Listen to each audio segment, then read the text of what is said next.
apa kabarnya hari ini? Masih baik-baik aja kan? Di video kali ini kita melanjutkan cerita Donghua Battle Truck Devon. Oke, nggak usah lama-lama lagi, kita langsung aja ke ceritanya.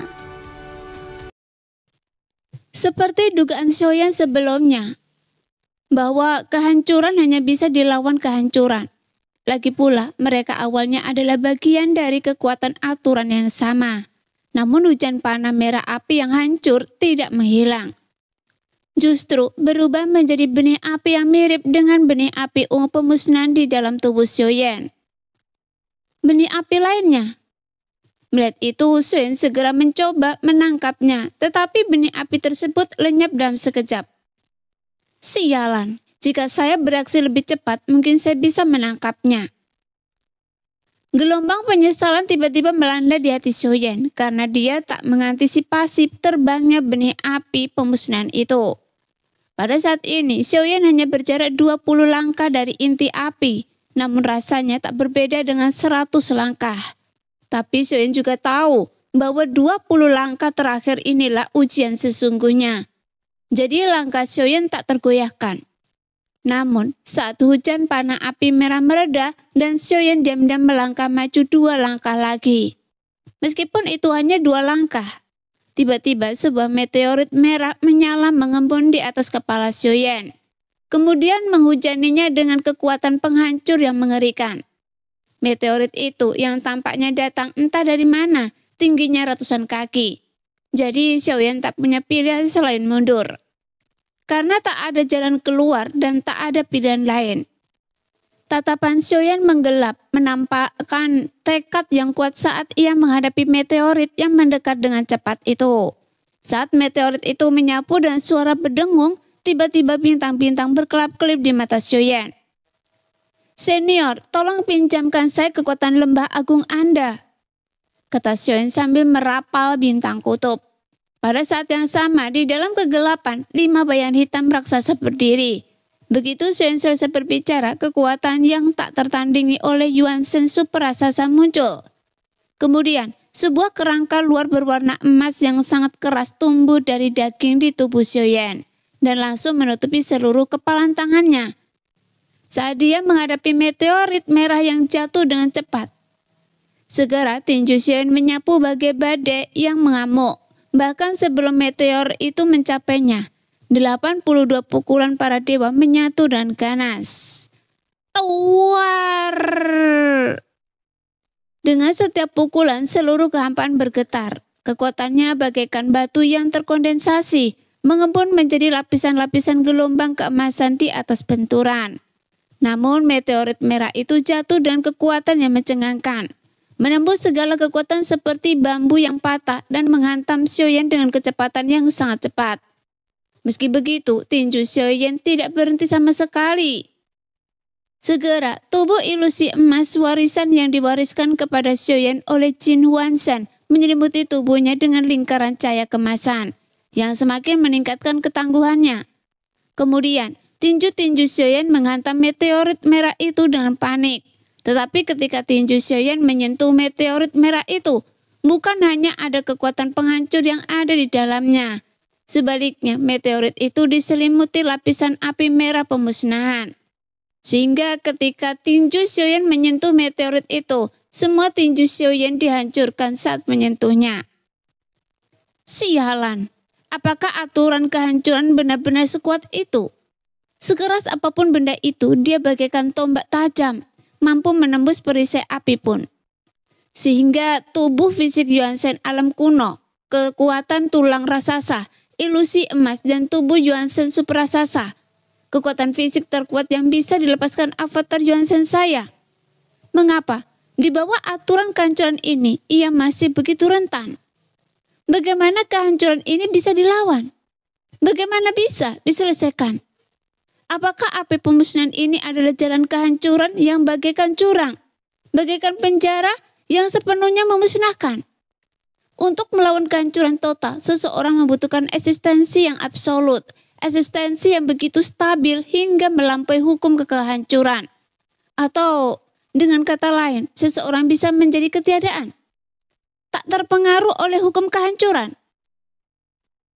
Saat Xiaoyan melawan, dia terus-menerus memikirkan strateginya, memahami prinsip-prinsipnya, dan dia melawan kehancuran dengan kekuatan paling brutal yang mungkin, mengandalkan kekuatan tubuhnya yang paling besar untuk memiliki harapan. War! Di bawah suara teredam, tinju Xiaoyan terus menghantam meteorit itu. Namun kerangka luar emas pada tinjunya hancur, tetapi meteorit merah itu tidak menunjukkan tanda-tanda mundur. Pada saat ini, Xiaoyan sekali lagi memanggil api pemusnahan di dalam dirinya, melonjak keluar dalam cahaya merah tua. Dengan ledakan yang menggelegar, meteorit merah itu bergetar hebat. Bahkan api pemusnahan bertabrakan dengan meteorit langsung hancur dan tersebar. Jelas meteorit merah itu adalah asal dari api pemusnahan yang bahkan lebih kuat. Seolah-olah prinsip-prinsip dari hati api ini secara mengejutkan terwujud, berubah menjadi wujud yang mampu melakukan segala macam penghancuran. Segera Xiaoyan melayangkan pukulan lagi, namun saat tinjunya mendarat di meteorit itu, dan begitu tinju Xiaoyan mengenai meteorit itu, sebuah retakan tiba-tiba menyebar di seluruh lengan kirinya. Seketika lengan Xiaoyan meledak dan berubah menjadi segudang daging dan darah keemasan yang bercabik-cabik. Tapi meteorit merah itu terus menyapu ke arah Xiaoyan dan liar, yang membuat alis Xiaoyan sedikit mengernyit. Karena jika ia tidak bisa memblokirnya, seluruh tubuhnya akan hancur berkeping-keping. Jadi Xiaoyan segera mundur sambil melayangkan pukulan lagi. Tetapi sekali lagi seluruh lengannya meledak lagi dan lagi. Untungnya lengan yang hancur itu kembali menyatu. Pada saat ini mata Xiaoyan dipenuhi semangat juang. Sekarang dia masih memiliki kartu truf. Tinju 7 pembunuh para dewa. Hanya saja keterampilan bertarung ini sudah lama tidak digunakan Xiaoyan. Karena kekuatan keterampilan bertarung ini terletak pada kemampuannya menggabungkan berbagai kekuatan menjadi satu pukulan. Dan kekuatan yang digabungkan Xiaoyan bukanlah apa-apa lagi, melainkan 7 kekuatan sumber asal dalam dirinya. Meskipun aturan penghancur bukan sangat kuat, tetapi apakah setuju kekuatan sumber asal ini masih tidak mampu menahan serangan meteorit ini? Setelah Xiaoyan melancarkan pukulan, kecepatannya tampak melambat drastis. Tapi lengan Xiaoyan langsung bersinar dengan warna-warni pelangi. Bahkan kehampaan pun bergetar seolah-olah hukum kehampaan itu sendiri beriak. Bagaimanapun pukulan ini jelas merupakan 7 kekuatan sumber asal dari 3 hati api, 3 jantung guntur, dan jiwa alam kekosongan. Jadi kali ini Xiaoyan meningkatkan keterampilan bertarung 7 pembunuhan para dewa miliknya yang telah lama terlupakan ke tingkat keterampilan bertarung transenden. Dulunya keterampilan bertarung ini merupakan perpaduan dari semua kekuatan di dalam tubuh Xiaoyan.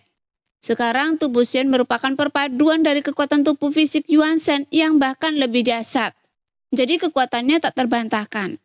Karena untuk melawan aturan kehancuran, seseorang harus menggunakan eksistensi tertinggi, yaitu vitalitas tanpa batas.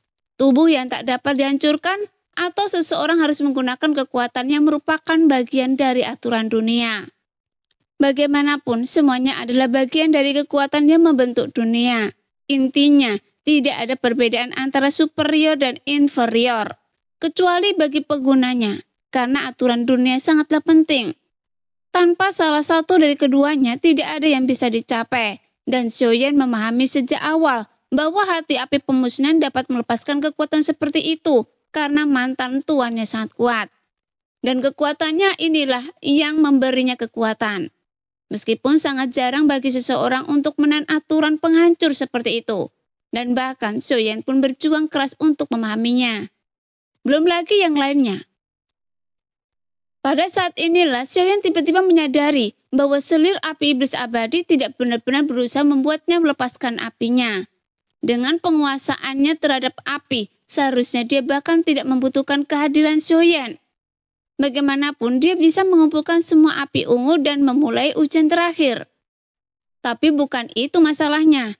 Seharusnya dia sudah mencoba lebih dari sekali dan gagal. Baru setelah kedatangan Xiaoyan, dia melihat harapan pada Xiaoyan untuk mendapatkan api. Mungkinkah dia ingin mencoba membunuh saya? setelah saya mendapatkan api pemusnahan ini. Kilatan cahaya dingin tiba-tiba melintas di mata Xiaoyan, namun pikiran ini tidak mempengaruhi pukulannya, dan dia terus melancarkan pukulan yang kuat.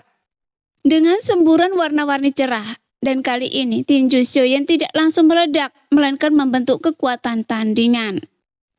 Demikianlah cerita hari ini, kita lanjut lain hari ya guys ya. Bye-bye.